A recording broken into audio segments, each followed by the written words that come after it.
साथियों नमस्कार। मैं हूं राजा अवस्थी और आप देख रहे हैं शिक्षा सृजन विमर्श का मंच शिक्षा गुरुजी। आज हम आपके लिए लाए हैं महान कथाकार उपन्यास सम्राट मुंशी प्रेमचंद की कहानी ईदगाह। तो आइए सुनते हैं ईदगाह। रमजान के पूरे 30 रोजों के बाद ईद आई है। कितना मनोहर, कितना सुहावना प्रभात है। वृक्षों पर कुछ अजीब सी हरियाली है। आज का सूर्य देखो कितना प्यारा, कितना शीतल है, मानो संसार ईद की बधाई दे रहा है। गांव में कितनी हलचल है। ईदगाह जाने की तैयारियां हो रही हैं। लड़के सबसे ज्यादा प्रसन्न हैं। किसी ने एक रोजा रखा है, किसी ने वह भी नहीं, लेकिन ईदगाह जाने की खुशी उनके हिस्से की चीज है। रोज ईद का नाम रटते थे, आज वह आ गई। अब जल्दी पड़ी है कि लोग ईदगाह क्यों नहीं चलते। सभी बार बार जेब से अपना खजाना निकाल कर गिनते हैं और खुश होकर फिर रख लेते हैं। महमूद गिनता है, 1, 2, 10, 12। उसके 12 पैसे हैं। मोहसिन के पास 1, 2, 3, 8, 9, 15 पैसे हैं। इन्हीं अनगिनत पैसों में अनगिनत चीजें लाएंगे, खिलौने, मिठाइयाँ, बिगुल, गेंद और जाने क्या क्या। सबसे ज्यादा प्रसन्न है हामिद, वह 4-5 साल का गरीब दुबला पतला लड़का जिसका बाप गत वर्ष हैजे की भेंट हो गया और माँ न जाने क्यों पीली होती होती एक दिन मर गई। किसी को पता न चला क्या बीमारी है। कहती तो कौन सुनने वाला था। दिल पर जो कुछ बीतती थी वह दिल में ही सहती थी और जब न सहा गया तो संसार से विदा हो गई। अब हामिद अपनी बूढ़ी दादी अमीना की गोद में सोता है और उतना ही प्रसन्न है। उसके अब्बा जान रुपये कमाने गए हैं, बहुत सी थैलियां लेकर आएंगे। अम्मी जान अल्लाह मियाँ के घर से उसके लिए बड़ी अच्छी अच्छी चीज़ें लाने गई हैं, इसलिए हामिद प्रसन्न है। आशा तो बड़ी चीज़ है। और फिर बच्चों की आशा, उनकी कल्पना तो राई का पर्वत बना लेती है। हामिद के पाँव में जूते नहीं हैं, सिर पर एक पुरानी धुरानी टोपी है जिसका गोटा काला पड़ गया है, फिर भी वह प्रसन्न है। उसके अब्बा जान थैलियाँ और अम्मी जान नियामतें लेकर आएंगी तो वह दिल के अरमान निकाल लेगा। तब देखेगा मोहसिन, नूरे और सम्मी कहाँ से उतने पैसे निकालेंगे। अमीना अपनी कोठरी में बैठी रो रही है। आज ईद का दिन और उसके घर में दाना नहीं। आज आबिद होता तो क्या इसी तरह ईद आती और चली जाती। इस अंधकार और निराशा में वह डूबी जा रही है। हामिद भीतर जाकर दादी से कहता है, तुम डरना नहीं अम्मा, मैं सबसे पहले आऊँगा, बिल्कुल न डरना। अमीना का दिल कचोट रहा है। गांव के बच्चे अपने अपने बाप के साथ जा रहे हैं। हामिद का बाप अमीना के सिवा और कौन है। उसे कैसे मेले जाने दे। उस भीड़ भाड़ में बच्चा कहीं खो जाए तो क्या हो। नहीं, अमीना उसे यूं न जाने देगी। नन्ही सी जान चलेगा कैसे। पैर में छाले पड़ जाएंगे, जूते भी तो नहीं हैं। वह थोड़ी थोड़ी दूर पर उसे गोद में ले लेगी, लेकिन यहाँ सेवैयाँ कौन पकाएगा। पैसे होते तो लौटते लौटते सब सामग्री जमा करके चटपट बना लेती। यहाँ तो घंटों चीजें जमा करते लगेंगे, मांगे ही का तो भरोसा ठहरा। उस दिन फहीमन के कपड़े सिले थे, 8 आने पैसे मिले थे। उस अठन्नी को ईमान की तरह बचाती चली आती थी इसी ईद के लिए। लेकिन कल ग्वालन सिर पर सवार हो गई तो क्या करती। हामिद के लिए कुछ नहीं है तो 2 पैसे का दूध तो चाहिए ही। अब तो कुल 2 आने पैसे बच रहे हैं, 3 पैसे हामिद की जेब में, 5 अमीना के बटुए में। यही तो बिसात है और ईद का त्योहार। अल्लाह ही बेड़ा पार लगाए, बच्चे को खुदा सलामत रखे, ये दिन भी कट जाएंगे। गांव से मेला चला और बच्चों के साथ हामिद भी जा रहा था। कभी सबके सब दौड़कर आगे निकल जाते, फिर किसी पेड़ के नीचे खड़े होकर साथ वालों का इंतजार करते। यह लोग क्यों इतना धीरे धीरे चल रहे हैं। हामिद के पैरों में तो जैसे पर लग गए हैं। वह कभी थक सकता है। शहर पास आ गया, हलवाइयों की दुकानें शुरू हुई। आज खूब सजी हुई थी। इतनी मिठाइयाँ कौन खाता है। देखो ना, एक एक दुकान पर मनो होंगी। आगे चलने पर बस्ती घनी होने लगी। ईदगाह जाने वालों की टोलियां नजर आने लगीं, एक से एक भड़कीले वस्त्र पहने हुए, कोई इक्के तांगे पर सवार, कोई मोटर पर। सभी इत्र में बसे, सभी के दिलों में उमंग।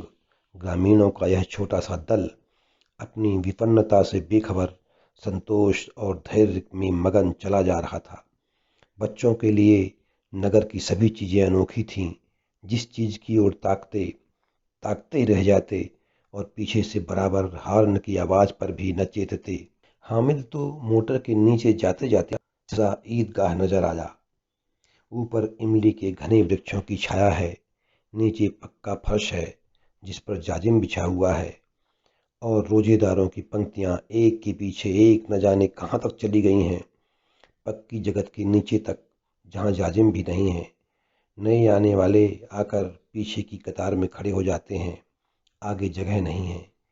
यहाँ कोई धन और पद नहीं देखता, इस्लाम की निगाह में सब बराबर हैं। इन ग्रामीणों ने भी वजू किया और पिछली पंक्ति में खड़े हो गए। कितना सुंदर संचालन है, कितनी सुंदर व्यवस्था। लाखों सिर एक साथ सजदा में झुक जाते हैं, फिर सबके सब एक साथ खड़े हो जाते हैं, एक साथ झुकते हैं और एक साथ घुटनों के बल बैठ जाते हैं। कई बार यही क्रिया होती है जैसे बिजली की लाखों बत्तियां एक साथ प्रदीप्त हों और एक साथ बुझ जाएं, और यही क्रम चलता रहे। कितना अपूर्व दृश्य था, जिसकी सामूहिक क्रियाएं, विस्तार और अनंतता हृदय को श्रद्धा, गर्व और आत्मानंद से भर देती थीं। मानो भ्रातृत्व का एक सूत्र इन समस्त आत्माओं को एक लड़ी में पिरोए हुए है। नमाज खत्म हो गई, लोग आपस में गले मिल रहे हैं, तब मिठाई और खिलौने की दुकान पर धावा होता है। ग्रामीणों का यह दल इस विषय में बालकों से कम उत्साही नहीं है। यह देखो, हिंडोला है, 1 पैसा देकर चढ़ जाओ। कभी आसमान पर जाते हुए मालूम होंगे, कभी जमीन पर गिरते हुए। यह चरखी है, लकड़ी के हाथी, घोड़े, ऊंटों पर बैठते हैं। हामिद दूर खड़ा है, 3 ही पैसे तो हैं उसके पास। अपने कोष का 1/3 जरा सा चक्कर खाने के लिए नहीं दे सकता। इधर दुकानों की कतार लगी हुई है, तरह तरह के खिलौने हैं, सिपाही और गुनरिया, राजा और वकील, भिश्ती और साधु। वाह, कितने सुंदर खिलौने हैं। अब बोला ही चाहते हैं। महमूद सिपाही लेता है, खाकी वर्दी और लाल पगड़ी वाला, कंधे पर बंदूक रखे हुए। मालूम होता है अभी कवायद किए चला आ रहा है। मोहसिन को भिश्ती पसंद आया, कमर झुकी हुई है, ऊपर मशक रखे हुए है, मशक का मुंह एक हाथ से पकड़े हुए है। कितना प्रसन्न है, शायद कोई गीत गा रहा है। बस मशक से पानी उड़ेला ही चाहता है। नूरे को वकील से प्रेम है। कैसी विद्वता है उसके मुख पर, काला चोगा, नीचे सफेद अचकन, अचकन के सामने की जेब में घड़ी, सुनहरी जंजीर, एक हाथ में कानून का पोथा लिए हुए। मालूम होता है अभी किसी अदालत से जिरह या बहस किए चले आ रहा है। यह सब 2-2 पैसे के खिलौने हैं। हामिद के पास कुल 3 पैसे हैं। इतने महंगे खिलौने वह कैसे ले? खिलौना कहीं हाथ से टूट पड़े तो चूर चूर हो जाए, जरा पानी पड़े तो सारा रंग धुल जाए। ऐसे खिलौने लेकर वह क्या करेगा, किस काम के? खिलौने के बाद मिठाइयाँ आती हैं। किसी ने रेवड़ियाँ ली हैं, किसी ने गुलाब जामुन, किसी ने सोहन हलवा। मज़े से खा रहे हैं। हामिद बिरादरी से पृथक है। अभागे के पास 3 पैसे हैं, क्यों नहीं कुछ लेकर खाता? ललचाई आंखों से सबकी ओर देखता है। मिठाइयों के बाद कुछ दुकानें लोहे की चीज़ों की, कुछ गिलट और कुछ नकली गहनों की। लड़कों के लिए यहाँ कोई आकर्षण न था, वही सब आगे बढ़ जाते हैं। हामिद लोहे की दुकान पर रुक जाता है। कई चिमटे रखे हुए थे। उसे ख्याल आया दादी के पास चिमटा नहीं है। तवे से रोटियां उतारती हैं तो हाथ जल जाता है। अम्मा बेचारी को कहाँ फुर्सत है कि बाजार आएं, और इतने पैसे ही कहाँ मिलते हैं, रोज हाथ जला लेती हैं। हामिद के साथी आगे बढ़ गए हैं। सबील पर सबके सब शरबत पी रहे हैं। देखो सब कितने लालची हैं। इतनी मिठाइयाँ लीं, मुझे किसी ने एक भी ना दी। उस पर कहते हैं मेरे साथ खेलो, मेरा यह काम करो। अगर किसी ने कोई काम करने को कहा तो पूछूंगा। खाएं मिठाइयाँ, आप मुँह सड़ेगा, फोड़ी फुंसियाँ निकलेंगी, आप ही जवान चटोरी हो जाएगी। तब घर से पैसे चुराएंगे और मार खाएंगे। किताब में झूठी बातें थोड़ी ही लिखी हैं, मेरी जबान क्यों खराब होगी?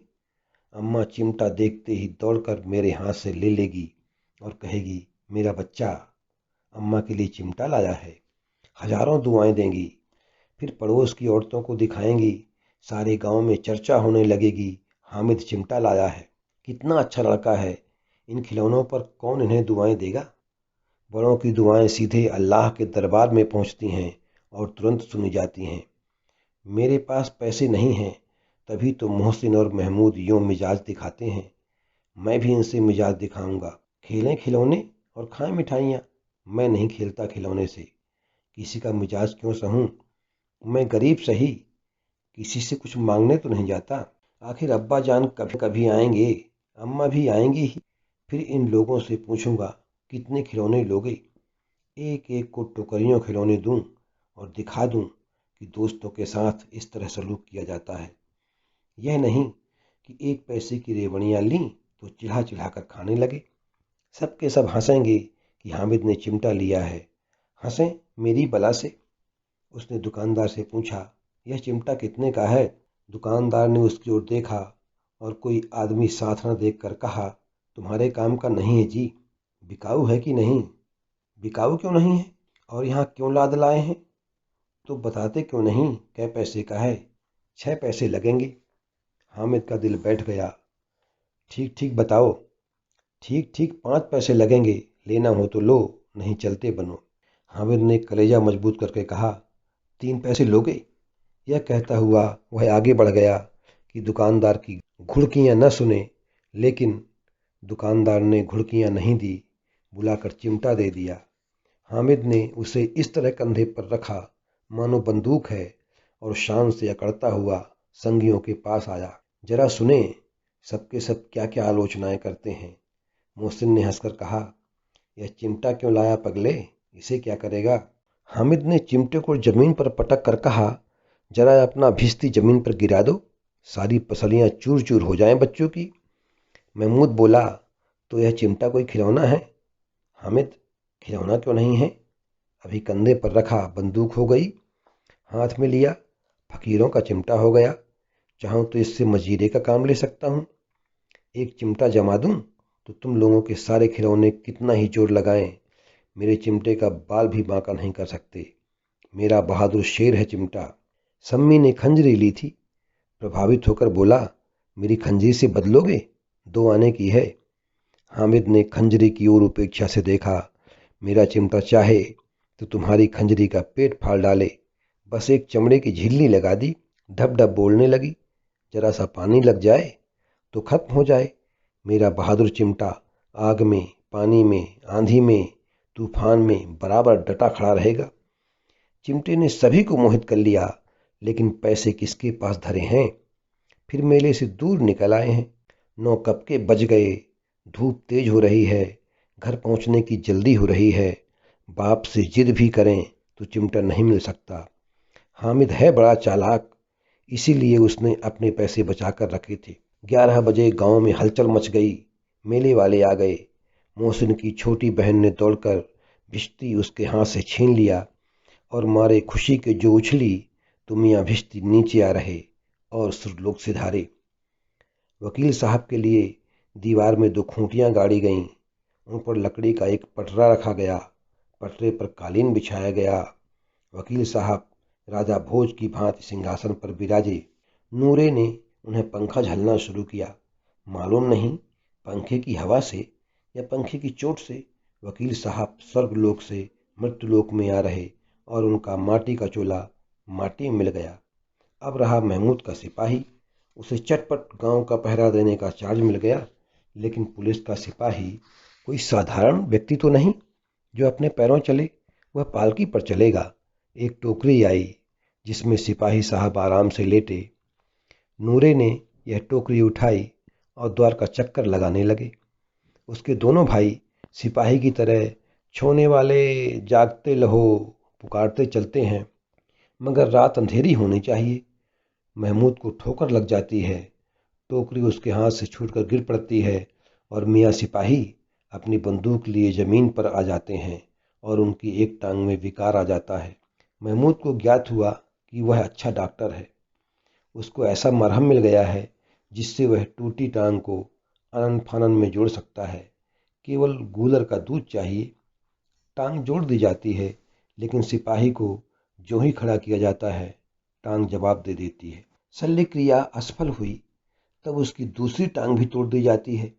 अब कम से कम एक जगह आराम से बैठ तो सकता है। एक टांग से तो न चल सकता था, न बैठ सकता था। अब मियाँ हामिद का हाल सुनिए। अमीना उसकी आवाज़ सुनते ही दौड़ी और उसे गोद में उठाकर प्यार करने लगी। सहसा उसके हाथ में चिमटा देखकर वह चौंकी। यह चिमटा कहाँ था? मैंने मोल लिया है। कै पैसे में? 3 पैसे दिए। अमीना ने छाती पीट ली। यह कैसा बेसमझ लड़का है। दोपहर हुआ, कुछ खाया न पिया, लाया क्या? चिमटा। सारे मेले में तुझे कोई चीज न मिली जो यह लोहे का चिमटा उठा लाया? सारे मेले में तुझे और कोई चीज न मिली जो यह लोहे का चिमटा उठा लाया?